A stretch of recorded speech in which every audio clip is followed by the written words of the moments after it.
When we call functions print and range, the number of arguments that we pass can vary.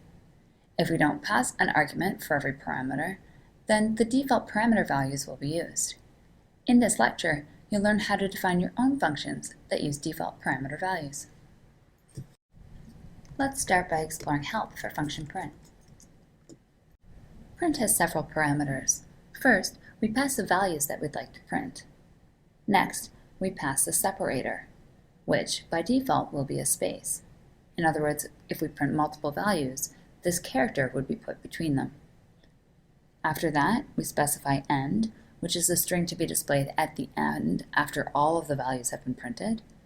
And finally, optionally, we can specify the file, which is where the data will be printed, and the default is to print to standard out. Let's call print. If we don't pass anything, then a new line is printed. That's the end value. If we print just a single value, then that value is printed followed by the new line. If we print multiple values, then they're printed with the space between them and a new line at the end. Let's print 1, 2, 3 again. This time we'll have sep refer to 2 periods, and end will refer to a string, which is the exclamation mark. Those strings are used instead of the default parameter values. Now let's define a function that has a parameter with a default parameter value. We'll define a function called everyNth. The first argument will be a list, and the second will be an int.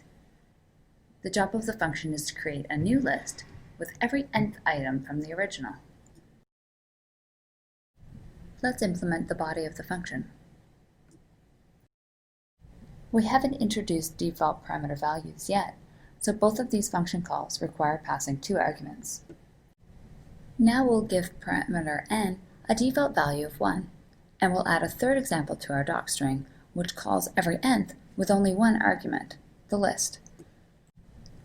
Notice that the doc test passed. We called it twice with 2 arguments and once with just 1. When passing the second argument, we can also specify which parameter it's being associated with. For functions that have multiple default parameter values, using this notation is necessary in order to associate the argument with the correct parameter. Let's look at a second example where the default parameter value is mutable. In this case, there's 1 parameter and it has a default value of the empty list. This function just appends the string hello to the list and then prints the list. The first time that the function is called, the list contains 1 string, hello. That's what we would expect. However, the second time the function is called, the list contains 2 hellos. The third time, it contains 3 hellos. As you've learned in previous lectures, the addGreeting variable contains the memory address of a function object. This function object has a parameter L, and when the function definition is executed, L refers to the empty list. The first time that addGreeting is executed, L refers to the empty list, but by the end of the function call, the list that L refers to is changed to a list with the string hello. The next time that addGreeting is called, L refers to a single item list with hello, and then hello is appended to that list. So the resulting list is a 2-item list, hello, hello.